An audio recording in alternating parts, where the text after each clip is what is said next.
3장 14절에서 16절까지.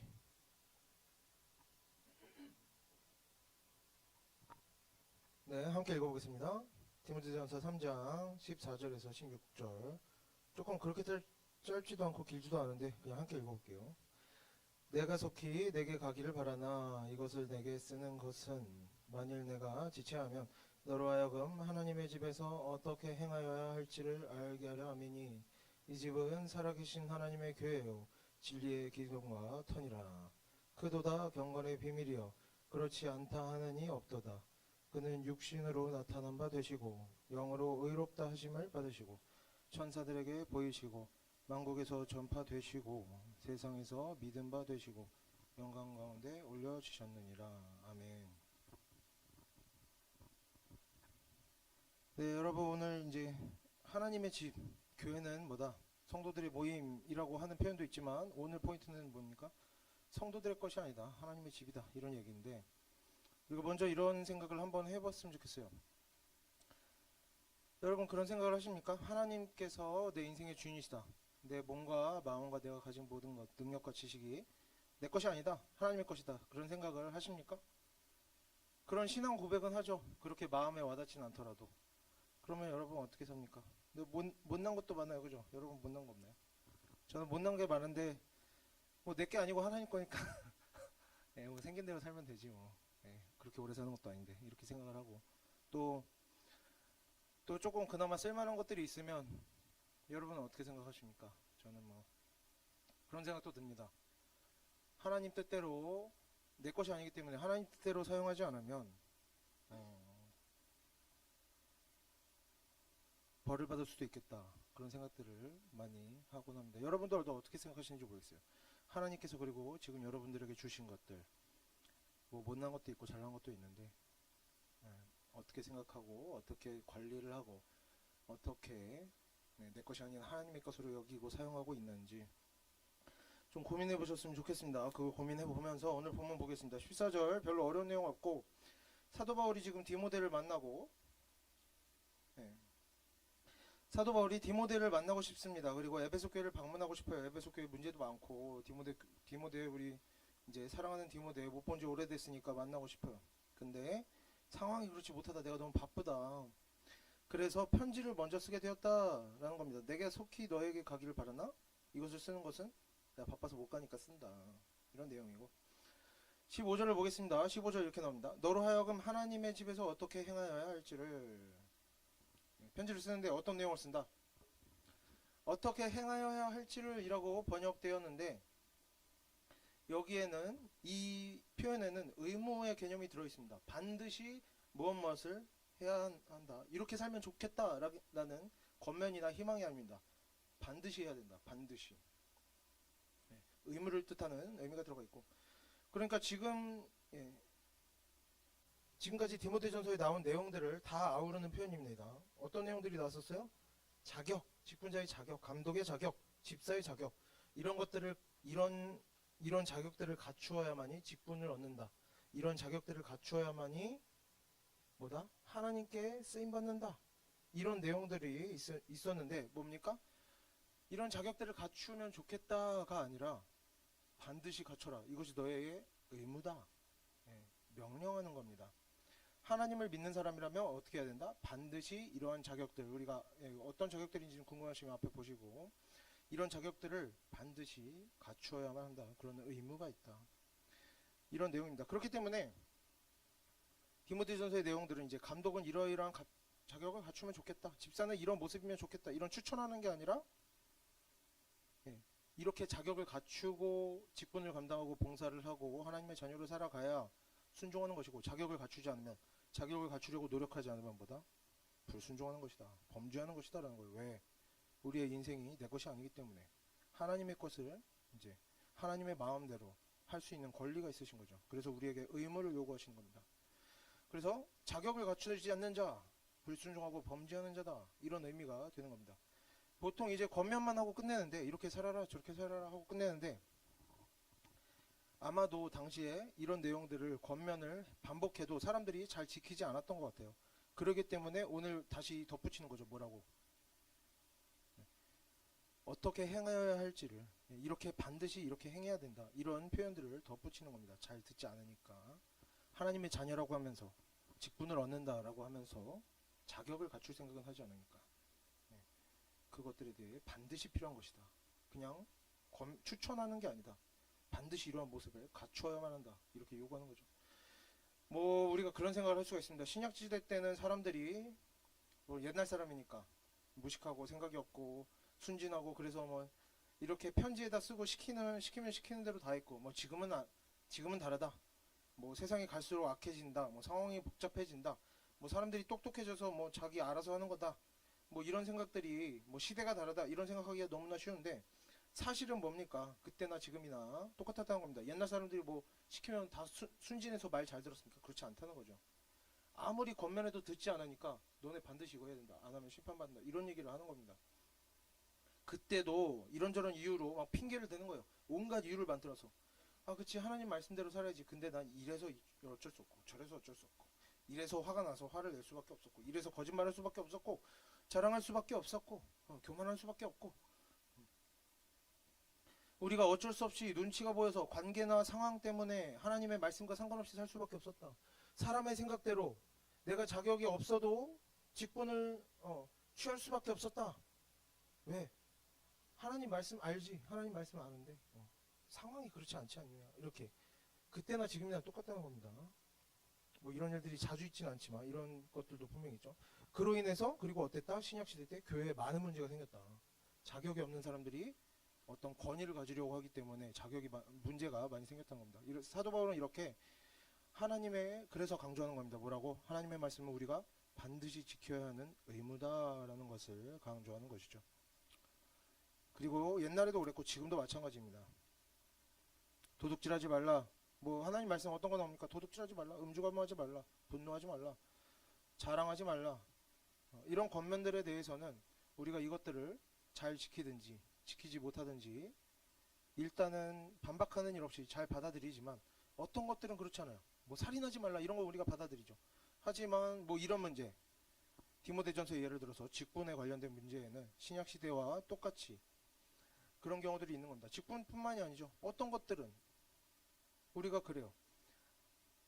직분은 자격이 있어야만 받아야 된다 라고 성경에서 말하지만 우리는 그렇게 말하는 겁니다. 아 근데 현실적으로 그렇지가 못하다. 막 이래서 저래서 지킬 수가 없다. 다른 것들도 다른 하나님의 말씀도 그렇습니다. 우리가 지키기가 어려운 것들은 뭡니까? 이유를 만들어내는 겁니다. 노력을 하는 게 아니라 이유를 만들어내려고 고민을 하는 거죠. 이래서 못 지키고 저래서 못 지키고 어쩔 수가 없고. 이제 신약시대와 똑같이 지금도 똑같은 생각들을 하는 겁니다. 우리가 이런저런 상황과 관계를 문제 삼아서 현실은 달라 하면서 하나님의 말씀에 나온 내용과 상관없이 적당히 해도 되고 적당히 자격 없어도 직분 주고받고 이렇게 해도 되는 것처럼 여기는 경우도 생기는 것이죠. 직분뿐만 아니라 모든 하나님의 말씀에 대해서 그냥 적당히 이렇게 하는 경우가 많기 때문에 우리는 사도 바울이 이런 방식으로 특별하게 성도가 반드시 지켜야 되는 의무사항임을 이렇게 강조하는 이유를 알 수가 있습니다. 왜? 이 시대나 저 시대나 지키지 않는 사람들이 너무나 많은 거죠. 하나님의 말씀을 듣고 알고 있어도 지키지 않는 겁니다. 그런 사람들이 너무나 많다는 거죠. 그리고 또 우리도 그럴 수 있죠. 우리도 그런 상황이 얼마든지 있습니다. 관계 때문에 어떤 이유가 있어서 이런 이유 때문에 저런 이유 때문에 어쩔 수 없다. 하나님의 말씀을 그대로 살 수가 없었다. 나는 살고 싶지. 근데 현실이 그렇지 않다. 그래서 우리가 이런 자꾸 생각들이 든다면 이제 오늘 본문들을 잘 봐야겠습니다. 계속해서 보면 15절 앞부분을 쭉 보면 이렇게 나옵니다. 제가 읽겠습니다. 만일 내가 지체하면 너로 하여금 하나님의 집에서 어떻게 행하여야 할지를 알게 하려 하느니. 사도 바울이 디모데와 성도들에게 이제 훈계를 하는 내용인데 하나님의 집에서 어떻게 행하여야 할지 알게 한다. 여기서 이제 하나님의 집이라고 나오죠. 하나님의 집이라는 것은 어떤 신앙생활 안에서라거나 믿음 안에서 아니면 뭐 온 세상 기독교 교회 전체 뭐 하나님이 창조주니까 온 세상이 하나님이시고 이런 추상적이고 본질적인 표현이 아닙니다. 하나님의 집이라는 건 뭐냐? 각각의 일반 교회 우리가 다니는 이 교회 우리 생활권에 있는 우리가 출석하고 있는 실제 교회 공동체를 표현하는 단어가 하나님의 집이었습니다. 뭐 교회 건물도 포함하는 거죠. 이 공동체도 포함하고 그리고 특히 지금 사도 바울은 이 교회를 뭐라고 합니까? 보통은 교회를 뭐라고 그래요? 에클레시아라고 많이 하죠. 성도들의 연합이다. 많이 들어봤죠? 네, 그런데 지금 뭐 어떤 표현을 써요? 에클레시아라던가 일반적인 교회를 지칭하는 단어를 사용하지 않고 하나님의 집이라 설명하고 있습니다. 이러한 표현 안에 뭐가 들어있다? 이 가르치고자 하는 의도가 표현되어 있다. 바울이 디모데와 에베소 교회에 가르치고자 하는 내용이 담겨 있는데 지금 사도 바울은 에베소 교회의 성도들에게 이렇게 말하는 겁니다. 뭐 성도가 그 교회다. 사람들이 모여서 생기는 것이 교회다. 사람이 교회다. 라는 개념을 버리라는 거예요. 버려라. 지나치게 그런 쪽에 치우쳐져 있다는 거죠. 이런 개념을 버리고 지금 우리에게 필요한 것이 뭐다? 성도와 교회를 별개의 개념으로도 생각할 필요가 있다. 성도가 있어야 교회가 있다. 성도가 그 교회다. 이런 생각을 버릴 필요가 있다. 별개의 개념으로 생각하도록 만들기 위해서 이런 표현을 사용하는 거죠. 네, 무슨 소리냐? 먼저 앞에서 나왔던 문제들을 복습할 겸 살펴보면 이런 내용들이 본문에서 소개됐었습니다. 어떤 내용들? 에베소 교회가 어떤 문제가 있었어요? 뭐 여러 가지 문제가 있었지만 오늘 본문과 관련된 문제 뭐요? 성도들이 자신들이 공동체를 자꾸 주관하려고 한다. 그런 자격을 갖추지 않았는데도 자격은 갖추지 않고 자꾸 주관을 하고 주장을 하고 그리고 자기 인생에 대해서도 어떻게 해요? 사치하고 서로에게 가르치려고만 하고 듣지는 않고 다른 사람을 주관하려 하는 거죠. 그의 공동체를 주관하려고 자기 인생 멋대로 살고 그런 교만하고 과시적인 사치한다는 건 뭐예요? 자신을 자꾸만 드러내고 높이고 싶은 겁니다. 비싼 물건 사면 내가 더 높은 사람 되겠지. 비싼 물건 사면 내가 더 비싼 거 먹고 돈 많이 쓰고 좋은 데 다니면 내가 어떻게 더 나은 사람 되겠지. 더 있어 보이겠지.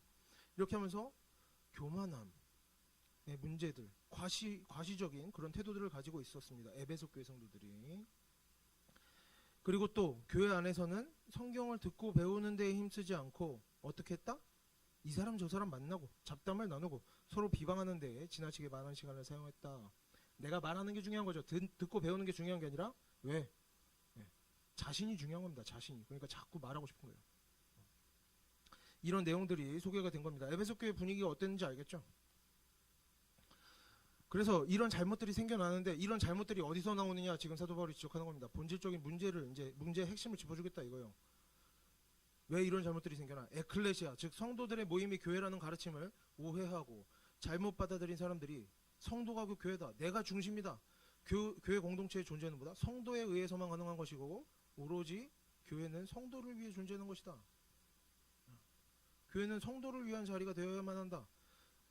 교회란 어떤 것이어야 한다. 에베소 교회 성도들이 어땠어요? 사는 모습을 보면 어떤 태도예요? 교회란 어때야 된다. 성도들이 재밌고 즐겁고 편하게 하고 싶은 거 하면서 하고 싶은 말 하면서 살아가기 위해서 필요한 내용들을 제공해야 된다. 교회는 성도들이 요구하는 것들을 들어주는 것이다. 이런 식의 잘못된 개념을 가지고 살아가고 있었다는 것이죠. 그러다 보니까 어떻게 해야 되는 거예요? 성도들이 교회 공동체에 내 마음대로 해야 되는 거예요. 교회 공동체에 있는 다른 사람들 어떻게 해야 돼? 내 마음대로 해야 되는 거예요. 요구해야 되고 가르쳐야 되고 주관해야 되고 교회 안에서는 또 뭐예요? 내가 싫은 것, 내 마음에 들지 않는 것은 안 해도 돼. 내가 하고 싶은 것만 하면 되고 내 눈에 좋아 보이는 것만 하면 되고 내 마음 편한 것만 하면 되고 교회란 본질적으로 그런 것이다. 왜? 에클레시아니까 성도가 교회니까 내가 먼저지. 내가 먼저고 그 나머지는 그 나중이다. 이런 식의 사고방식으로 치우쳐버리게 된 것이죠. 그래서 오늘 본문에서 사도 바울이 교회를 뭐라고 하는 거예요? 성도들의 모임이다 하지 않고 뭐라고 합니까? 하나님의 집이라 라고 설명합니다. 이 단어를 보면 뭐예요? 교회의 주인은 성도가 아니다. 앞에서 소개하고 설명한 감독이나 목회자나 장로나 집사 같은 직분자들도 교회의 주인이 아니다. 교회의 주인은 바로 누구다? 교회의 주인은 하나님이시다. 교회는 하나님의 소유다. 이러한 뜻을 담고 있는 것이죠. 교회의 주인이 성도가 아니라 하나님이라는 말은 에베소 교회처럼 하나님께서 요구하시는 내용과 상관없이 성도들이 서로 이제 잡담하며 놀러 다니고 그러면서 다른 사람 욕하고 사치 부리고 그리고 성도들이 또 어땠어요? 다 나쁜 일만 한 건 아니에요. 뭔가 열정을 가지고 왜 주관하려고 한다고 했어요? 내가 좋은 거 들었다, 좋은 거 배웠다, 막 가르치려고 하는 거예요. 근데 하나님 말씀과 아무 상관없는 거. 성도들이 열정을 가집니다. 야, 교회는 내 거니까 내가 좋게 만들어 볼까?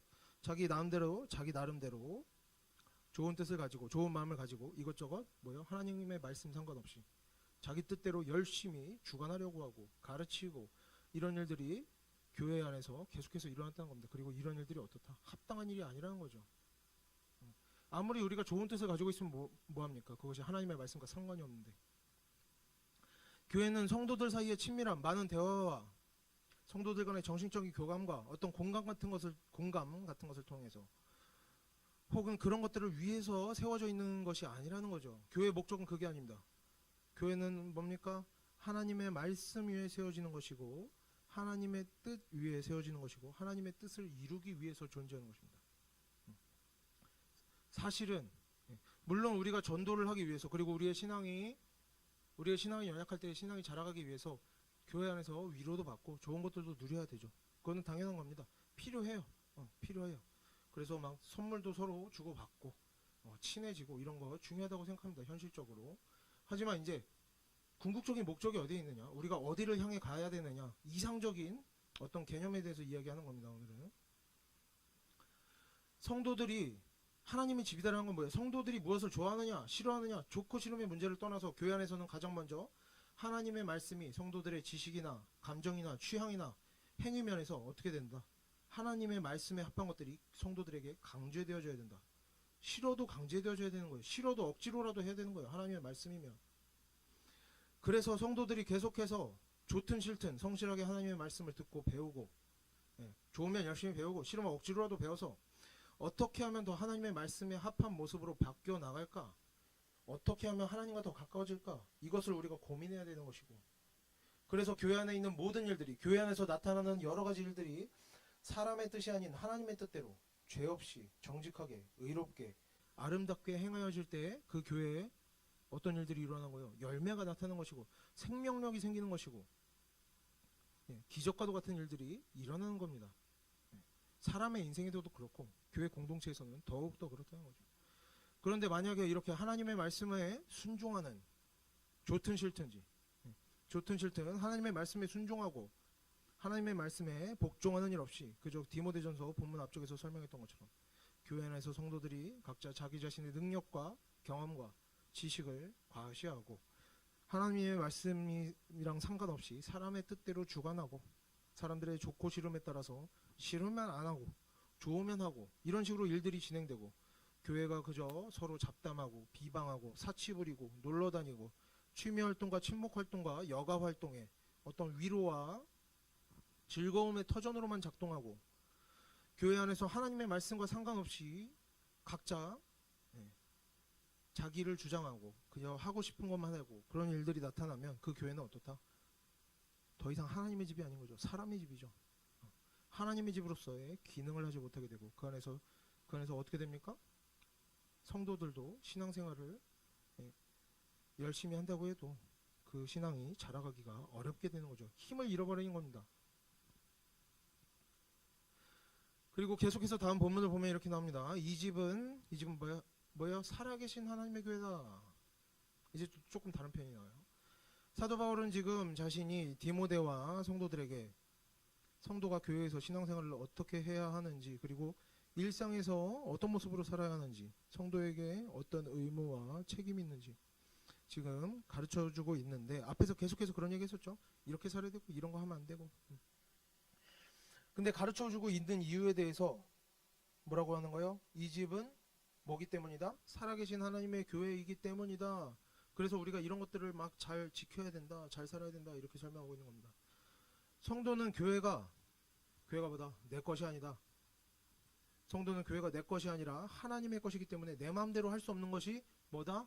당연하다. 그래서 하나님을 믿고 믿음 안에 머물러 있기 위해서는 뭐다? 내 좋고 싫음이 중요해서는 안 되는 거죠. 좋든지 싫든지 자발적으로든지 억지로든지 뭘 해야 된다.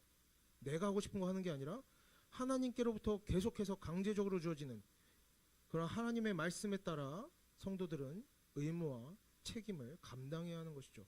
그래야만이 그 인생에 하나님의 능력이 나타나는 겁니다. 그러한 교회, 성도들이 싫어도 참고 하나님의 말씀대로 살아가려고 노력하는 교회가 생명력을 가지고 기적이 나타나고 열매가 나타나는 교회가 되는 겁니다. 군인이 어때요? 군인이 군대에 가면 그 취향이나 자기 주관이나 이런 것이 뭐 신경을 씁니까?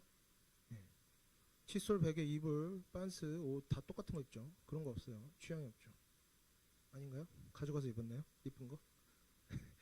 그저 시키는 대로 입고 시키는 대로 주는 대로 먹고 예, 시키는 대로 자고 일하고 해야 되는 것처럼 하나님을 믿으면 성도가 되면 어떻게 된다는 겁니까? 우리의 인생은 하나님으로부터 계속해서 강조되어지는 그 틀 안에 하나님의 말씀 안에 언제나 머물러 있어야 한다는 겁니다. 그리고 이제 그냥 하나님의 교회가 아니라 살아계신 하나님의 교회라고 표현되어지는데 도대체 왜 이런 표현을 사용했을까? 왜 살아계신이라는 표현을 덧붙였는가 좀 보겠습니다. 여기 나오는 살아계신 하나님이라는 표현은 성경 안에서 이제 대체로 비슷한 맥락에서 사용돼요. 어디서 사용되느냐 우리가 한 구절만 좀 보겠습니다. 길기 때문에 좀 번갈아가면서 읽을게요. 민수기 14장 19절부터 23절까지입니다. 제가 먼저 읽고 한 절씩 번갈아가면서 읽겠습니다. 구하옵나니 주의 인자의 광대하심을 따라 이 백성의 죄악을 사하시되 애굽에서부터 지금까지 이 백성을 사하신 것 같이 사하시옵소서. 그러나 진실로 내가 살아있는 것과 여호와의 영광이 온 세계에 충만할 것을 두고 맹세하노니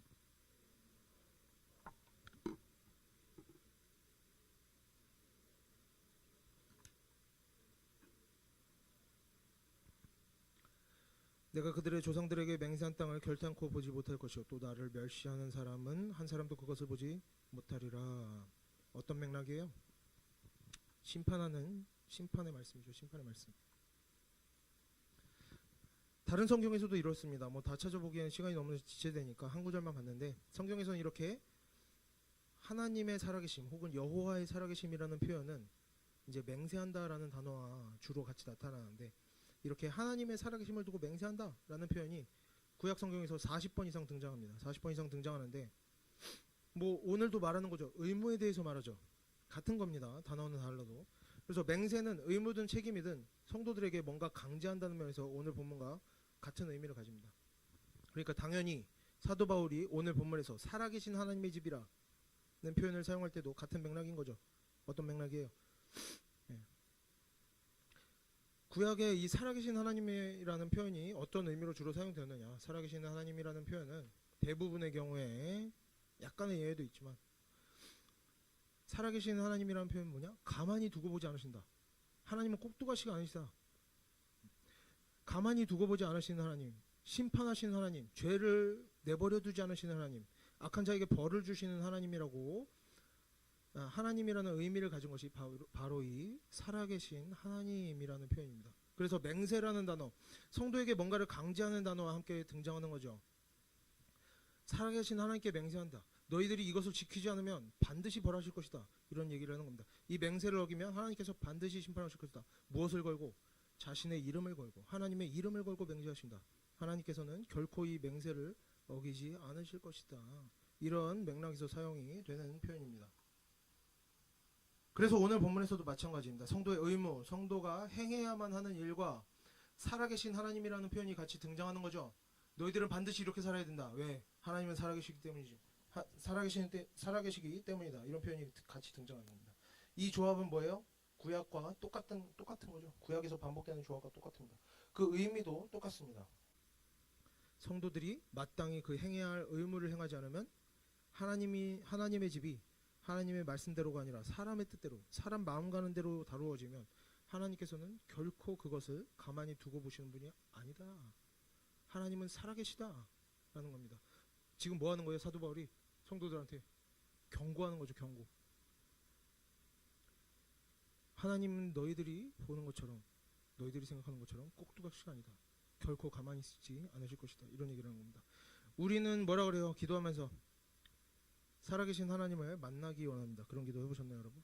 한 번도 안 한 사람. 네, 뭐 손뜨기는 그렇죠. 다 해봤을 거라고 생각합니다.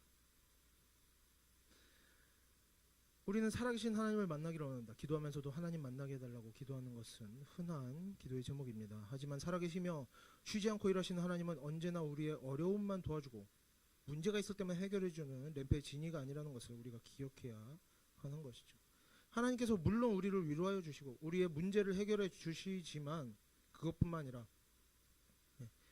또 어떤 것도 해주십니까? 우리가 하나님의 말씀을 통해서 우리가 하나님의 말씀에 순종하며 살 때 하나님께서는 우리의 인생을 허비하지 않도록 해주십니다. 낭비하지 않도록 하나님의 초점을 맞추어 살아가도록 하나님과 동행할 수 있도록 해주시지만 우리가 그러한 은혜를 입고도 하나님을 믿는 믿음을 가지는 그런 은혜를 입고도 우리가 하나님의 뜻대로 살아가지 않고 우리 성도에게 주어진 의무를 다하지 않을 때 살아계시는 하나님께서는 우리에게 찾아와서 먼저 경고하시며 심판하기도 하시는 겁니다. 네. 여러 가지 상황으로 다른 사람의 목소리로 마음의 찔림으로 경고하시는 겁니다. 그렇게 하면 안 된다. 그렇게 하면 안 된다. 네. 그리고 경고 끝에 심판이 있기도 하는 것이죠. 그래서 우리가 언제나 하나님께 감사하면서 기뻐하면서 하나님께서 주시는 것이 있으니까 감사하고 기쁨 가운데 살아가면서도 또 한편으로는 어떤 태도가 필요합니까? 우리가 언제나 성도로서 주어진 의무를 다해야 한다는 부담감, 내가 싫어하고 마음에 안 드는 것이라도 감당해야 한다는 부담감 가지고 살아가야 한다는 겁니다. 우리가 인내해야 한다, 사랑해야 된다, 원수도 사랑해야 되고 자랑하면 안 되고 분노하면 안 되고 말과 행동을 경솔하게 하지 않고 언제나 겸손한 모습으로 살아가야 된다. 그런 의무감, 부담감, 긴장감 그리고 하나님의 심판에 대한 두려움을 놓지 않고 살아가야 된다는 겁니다. 그리고 넘어가서 이제 15절 남은 부분을 보면 뭐라고 나옵니까? 진리의 기둥과 터인이라. 뭐가 진리의 기둥과 터인? 하나님의 집이 진리의 기둥과 터인이라 이렇게 나오죠. 조금 전에 이야기했지만 복습을 하자면 15절 뒷부분은 사도 바울이 성도들에게 지금까지 내가 막 이런저런 훈계를 했는데 이거 하지 말고 저거 하지 말고 이거 하고 저거 하라 훈계를 했는데 왜 이런 훈계를 하고 조언을 했는가? 왜 성도들이 하나님의 말씀대로 살아야 되는가? 그 이유에 대해 설명하는 내용이었죠. 첫 번째는 뭐였어요? 교회는 성도들의 생활터전, 성도들의 놀이터가 아니다. 교회는 뭐다? 하나님의 집이다. 하나님의 소유다. 그래서 하나님의 뜻대로 행하지 않으면 심판이 있을 것이다 라는 내용이었고, 이제 두 번째 이유가 뭡니까? 하나님의 집은 뭐다? 진리의 기둥과 터인이라. 뭐가 진리의 기둥과 터입니까? 이 표현은 15절 조금 전에 말했듯이 15절 앞부분에 나오는 이 집, 즉 하나님의 집이 진리의 기둥과 터다. 그래서 어떤 의미입니까? 무슨 말이에요? 지금 건물과 관련된 용어를 사용하는 비유죠. 하나님의 집이 진리의 기둥과 터라고 하는 것은 진리라는 건물이 있으면 뭡니까? 하나님의 집은 이 진리라는 전체 건물의 기둥과 터다. 그러니까 하나님의 집, 즉 교회는 교회의 역할이 보다, 교회의 기능이 보다 진리라는 전체 건물을 떠받치고 보조하는 기능을 한다라는 겁니다. 기둥과 터의 역할을 한다. 교회는 무엇을 해야 된다? 진리를 떠받쳐야 된다. 그래서 이 비유를 풀어서 설명하면 하나님의 집인 교회는 본래 기능이 이거다. 진리를 지키는 것이다. 진리를 전파하는 역할이다. 진리를 살아내는, 진리를 나타내 보이는 그것이 하나님의 집 되는 교회가 교회가 가져야 하는 모습이다. 교회가 그리고 그건 뭐예요? 결국에 성도들이 가져야 하는 모습이다. 성도들이 진리의 기둥과 터가 되어야 한다. 하나님의 말씀을 세상에 나타내 보여야 한다. 그것이 성도들의 기능이다. 그러니까 그렇게 살지 않으면 뭐다? 제 기능을 못하는 것이다. 이런 얘기죠. 이 부분도 역시 사도 바울이 에베소 교회 성도들에게서 자주 보이는 잘못들에 대해서 지적을 하는 겁니다. 마치 교회가 성도들을 위해서 있는 것인 것처럼, 성도들의 즐거움과 만족과 편안함을 위해 존재하는 것이라고 여기는 그런 잘못된 생각들을 바로잡기 위해 꺼낸 이야기입니다. 지금 이제 어떻습니까? 교회가 성도들에게 의무를 부과하는 겁니다. 너네 싫어도 이거 참고 해야 돼. 감당해야 돼. 의무를 부과하는 거죠. 교회의 역할은 바로 교회의 역할은 오히려 이런 면에 있는 것이죠. 지금 본문은 교회의 기능, 교회의 역할에 대해서 교회는 진리를 위한 일을 감당해야 한다고 말합니다. 구체적으로 어떤 일이냐? 한두 가지나 몇 가지만 손에 꼽을 필요는 없겠죠. 진리를 위한 모든 일을 하는 것이 교회다라고 생각하면 되는데, 그래도 적용을 하기 위해서 몇 가지 예만 들어보자면, 이게 다는 아니겠지만요.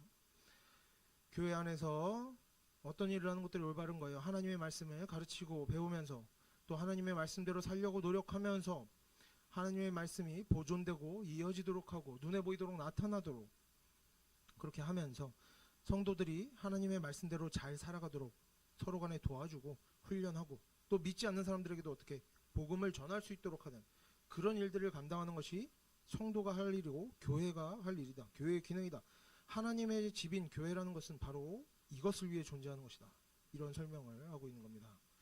그래서 교회가 사람의 즐거움과 편안함을 위한 모임이 아니라 하나님께 순종하고 헌신하기 위한 모임, 진리의 기둥과 터로서 사명을 감당하는 모임이 되어야 하는데, 그래도 교회는 진리를 위한 모든 일을 하라. 너무 추상적이죠, 이렇게 하면. 그래서 교회가 어떤 방식으로 이런 일들을 감당해야 되느냐, 이에 대한 설명이 16절에 나옵니다. 16절 함께 읽어보겠습니다. 좀 긴데 함께 읽어볼게요. 크도다 경건의 비밀이여 그렇지 않다 하느니 없도다. 그는 육신으로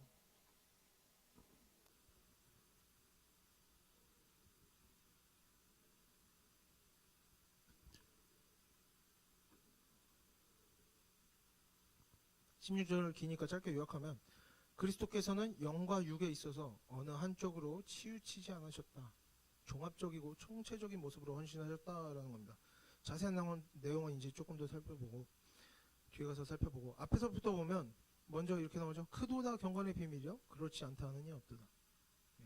여기서 중심 단어는 경건입니다. 경건은 무엇이냐? 경건은 여러 번 설명했던 것 같은데, 경건이란 우리의 믿음이 어떻게 눈에 보이도록, 귀에 들리도록, 우리의 감각을 통해 확인할 수 있는 확실한 모양으로 드러나는 모든 것들을 경건이라고 합니다. 그러니까 우리의 믿음이 눈에 보이도록 드러나지 않는다라는 건 뭡니까? 경건하지가 않다, 불경하다, 이런 거 설명했었죠. 그리고 또 비밀이라는 단어가 나오는데, 성경에서 비밀이라는 단어는 뭐냐? 이것도 설명했던 것 같은데, 남에게 말하면 안 되는 정보를 비밀이라고 하는 것이 아니라, 성경에서 비밀이라는 건 대체로 뭐예요? 신약 성경에서 특히 사람이 스스로는 알아낼 수 없는 것, 사람의 지혜로는 알아낼 수 없는 것, 어떤 상식이나 자연 만물을 통해서는 알아낼 수 없는, 사람에게 숨겨져 있고 하나님께서 주신 계시, 이 성경을 통해서만 알 수 있는 내용들을 비밀이라는 단어로 표현을 합니다. 신약성경에서 자주 어떤 비유적인 표현이죠. 그래서 본문에 나오는 경건의 비밀이라고 하면 뭡니까? 성경에서 가르치는, 사람이 이건 좀 좋은 것 같아, 이건 착한 일 같아, 그래서 막 마음에 끌려서 하는 게 아니라, 경건의 비밀이다 뭡니까? 성경에서 가르치고 명령하는, 사람이 스스로 생각해내고 깨달을 수 없는, 하나님의 말씀으로만 배울 수 있는 그런 명령들, 성경에서 가르치고 명령하는 우리의 말과 행동에 대한 지침들을 경건의 비밀이라고 하는 겁니다. 성경을 통해서만 알 수 있는데 우리의 말과 행동, 우리의 눈에 보이는 것들을 교정해주는 그런 모든 것들이 경건의 비밀이다, 이렇게 되겠죠. 조금 어렵지만 무슨 뜻인지 알죠? 괜찮죠? 네. 우리의 말과 행동의 지침들, 성경에 나오는 이것이 경건의 비밀이고, 그래서 크도다 경건의 비밀이여 라고 나옵니다. 크도다라는 표현 여러분 본 적 있죠? 성경에서. 성경을 안 읽어서 몰라요. 그럴 수 있어요. 괜찮아요.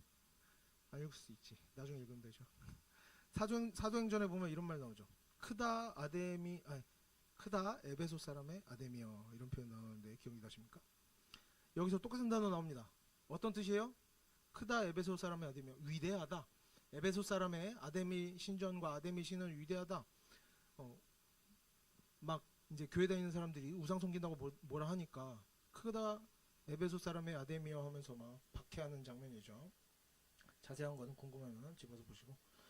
그래서 오늘 본문은 뭐라 그런다? 크도다 경건의 비밀이여 하는데, 경건의 비밀이 위대하다라는 거죠. 왜 위대한가? 왜 위대하냐? 근거가 무엇이냐? 그 내용이 바로 다음에 이어져서 나옵니다. 왜 위대할까요? 다음으로 나오는 구절들을 보면 뭐라고 나와요? 육신으로 나타난 바 되시고 영으로 의롭다 하심을 받으시고, 이렇게 나옵니다. 이 부분은 이제 예수 그리스도께서 뭐라고 하는 거예요? 육적으로나 영적으로나 자신에게 주어진 사역을 온전히 감당하셨다. 경건의 비밀, 성경에서 사람에게 요구하는 모든 것들을 온전히 이루셨다라는 것을 의미하는 거죠. 또 다음으로 뭐라고 나와요? 천사들에게 보이시고 만국에 전파되시고, 이 표현도 마찬가지죠. 예수 그리스도께서 하늘과 땅 양쪽에 자신을 나타내셨음을 포함하는 표현입니다. 양쪽에서 인정받으실 만한 그런 삶을 사셨음을. 마지막으로 뭐예요? 세상에서 믿음 받으시고 영광 가운데서 올려주셨다. 세상에서도 믿어지고 영광 가운데, 그러니까 영광 가운데서 올려주셨다. 세상에서와 두 가지가 나오는 거죠. 세상에서, 그리고 올려지심에서. 속세와 내세에서, 그러니까 이 세상과 하늘로 올라가신 이후의 양쪽 세상 다 포함하는 표현입니다. 지금 왜 이런 표현을 쓰고 있어요? 사도 바울이 이러한 표현을 사용하는 건 역시 이단들 때문입니다. 신약 시대 때나 지금이나 이단들은 항상 어느 한쪽으로 치우친 모습을 보여줍니다. 어떤 식으로 치우쳐? 신약 시대 때 이단들을 보면 어떤 사람들은 율법을 지나치게 강조합니다. 본질은 신경 쓰지 않아. 율법은 지나치게 강조하면서 선을 행하고 하나님의 뜻을 나타내는 것과 상관없이 문자적으로 율법을 지키는 데에 집착합니다. 그러니까 율법 막 바리새인이라고 율법 엄청 잘 지킨다고 하면서 주변 사람 핍박하고 부모에게도 봉양하지 않고 그런 것들이 나오죠. 어떤 그 내적인 의미는 신경 쓰지 않고 물리적으로 어떤 법칙들을 지키는 것을 지나치게 강조하는 그런 이단들이 있었습니다. 또 어떤 사람들이 있었어요? 영적인 것과 본질적인 의미 같은 것만 강조하면서 이런저런 말은 많이 늘어놓지만 실제 행하면 아무것도 없는 겁니다. 선한 말을 하지도 않고 말을 선하게 하지도 않고 행동을 선하게 하지도 않고 아무것도 없어요. 결과물이. 그저 자신의 말은 막 본질을 얘기하고 의미를 얘기하면서 실제 사는 건 어때? 자신의 욕심과 편안함만을 위해서 마음대로 거침없이 살면서 이것저것 다 핑계대고 이유대는 거죠. 본질이 그렇지가 않다. 내가 다 이유가 있어서 한 것이다. 겉으로 보기에 안 좋아 보이지만 이유가 있었어. 어쩔 수 없었어. 그런 사람들이 이제 이렇게 합리화시키는 거죠. 말이나 행동에 선하고 본받을 만한 일은 아무것도 없고 의미와 본질만 따지는 그런 모습들, 이제 영지주의 같은 것들, 그런 이단들이 있었습니다. 신약시대 때는. 하지만 예수 그리스도께서는 어떠셨다? 그렇게 하지 않으셨다. 예수 그리스도의 사역은 이쪽이나 저쪽에 치우친 모습이 아니었다는 겁니다. 하늘과 땅의 속사, 지금과 현생과 내세에 어느 쪽에도 치우치지 않았다는 거죠.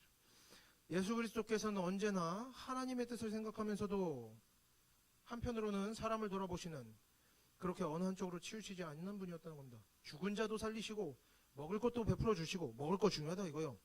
병도 고쳐주시고 몸 건강 중요하다 이거죠. 기적을 행하시면서도 또 뭐 하셨어요? 세금도 내십니다. 그리고 식사를 위해서 어떻게 해요? 노동도 하셔요. 그리고 사람의 죄를 용서할 때도 있고 책망할 때도 있는 거죠. 이렇게 예수님께서 하나님의 일을 감당하실 때 예수님께서는 많은 사람들에게 복음을 전하시고 또 많은 사람들에게, 심지어 예수님을 메시아로 믿지 않는 그런 하나님의 개념조차 없는 사람들에게도 사랑받으시는 모습을 보여주십니다. 그러니까 어떻게 해요? 예수님이 뭐 하시는지도 모르고 왕으로 모시자고 막 쫓아다니고, 그러니까 예수님이 도망가시죠. 믿지 않는 사람도 따를 정도로 그렇게 살아가셨다는 겁니다. 하나님 뜻대로 살아가는 모습, 하나님의 뜻대로 살아가는 사람의 모습은 이런 것이어야 됩니다. 알지도 못하는 사람도 따를 정도의 좋아 보이는 그런 모습이 되어야 된다는 거죠. 바로 이런 모습, 하늘에 속한 것이면서도 동시에 땅에 맞닿아 있는 것, 정확한 하나님의 말씀을 지키며 살면서도 매우 현실적으로 살아가는 것, 현실적으로 올바르게 그것들을 적용하는 것, 하나님의 말씀을 올바로 전하고 그대로 순종하면서도 사람들에게도 인정받고 심지어 믿지 않는 사람들에게도 인정받고 사랑받고, 그로 인해서 계속해서 열매가 나타나고 복음이 전해지는 모습, 이런 모습이 바로 진리가 올바로 전해질 때, 진리가 올바로 우리의 삶 속에서 나타날 때에 생기는, 뭐랄까, 그래서 뭐라 그럽니까? 앞으로 돌아가서 뭐가 위대하다? 경건의 비밀이 위대하다. 경건의 비밀의 힘과 능력이 바로 이렇게 나타난다는 겁니다. 하나님의 말씀에도 합하고 사람의 마음에도 합한 것이죠. 교회는 뭐가 되어야 된다 그래서 진리의 기둥과 터가 되어야 됩니다. 진리의 기둥과 터가 되는 일은 사람의 취향을 따라 사람의 좋고 싫음을 따라가거나, 옳고 그름에 대해서 사람의 판단에만 따라가거나, 육적이기만 하거나 영적이기만 하거나, 뭐 이렇게 단순하고 치우친 태도로는 감당할 수 없는 일이라는 거죠. 우리가 그렇게 단순한 태도, 극단적으로 치우치고 뭐 하고 싶은 대로 하고 이렇게 하면 진리의 기둥과 터가 되는 일을 감당할 수가 없는 겁니다. 물론 우리 하나님을 믿는 성도들은 실제로 많이들 선한 말을 합니다. 막한 게 있어도 참고 이렇게 조심하고 말을 하죠. 많이들 그래요 사실. 그리고 선한 일을 하려고 살아가면서 애쓰기도 합니다. 많이들 참아요. 또 힘든데도 잘 하고 있고 실제로 너무나 수고하는 사람들이 많습니다.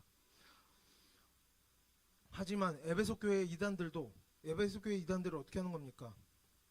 각자 자기 뜻대로, 자기 취향대로, 자기 생각대로 선한 일을 했다는 것이죠. 에베소 교회 사람들은 자기 생각대로 착한 일하고 좋은 일하면서 살아가려고 했었고, 그러다 보니까 그들의 선행은 어땠다? 자기 뜻대로 하는 선행이 되었고, 결국에 뭐가 됐다? 교회를 분열시키고 하나님을 욕되게 하고 자기 자신과 교회를 멸망으로 떨어지도록 만드는 결과를 나타내었다. 그래서 언제나 우리의 말과 행동, 내 맘대로 착한 일하고 헌신하고 봉사하는 건 뭡니까? 땅에 닿았지만 하늘에 닿지 못한 것이죠.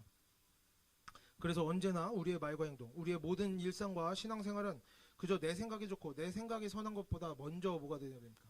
하나님의 말씀에 하나님의 뜻에 합당한 것이 되어야 할 것이고, 그것이 또 어떻게 돼야 돼요?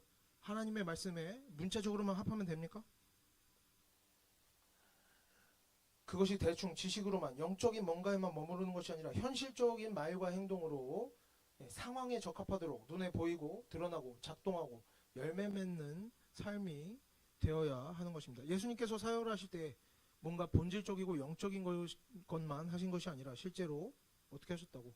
배고픈 사람들 먹이시고 병든 사람 고치시고 실제로 사람들에게 필요한 것을 제공하신 겁니다.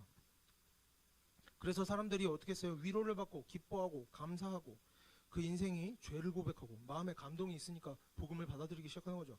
그래서 죄를 고백하고 회개하고 변화되어지는 열매들이 계속해서 나타난 겁니다. 하나님의 말씀을 제대로 이해하고 제대로 전하고 제대로 살아내면 거기서는 이런 역사가 나타나야 되는 겁니다. 역사가. 내가 제대로 살고 있다. 그러면 하나님의 역사가 나타나야 되는 것이죠. 그래서 우리가 오늘 본문을 보면서는 다시 한번 우리의 모든 말과 행동들이, 우리가 하는 모든 일들이, 여러분 하고 있는 모든 일들, 모든 말들이 우리의 이 모든 인생들이 내 좋고 싫음을 따라서만 사는 것이 아니라, 내 옳고 그름을 따라서만 사는 것이 아니라, 내가 보기에 좋은 것, 이런 것이 아니라 하나님의 말씀에 합한 것이 되어야 함을 우리가 기억했으면 좋겠습니다. 우리의 모든 선한 일들이, 우리의 모든 수고하는 것들이 열매가 있기 위해서는, 헛된 시간이 되지 않기 위해서는 그저 마음과 생각과 지식만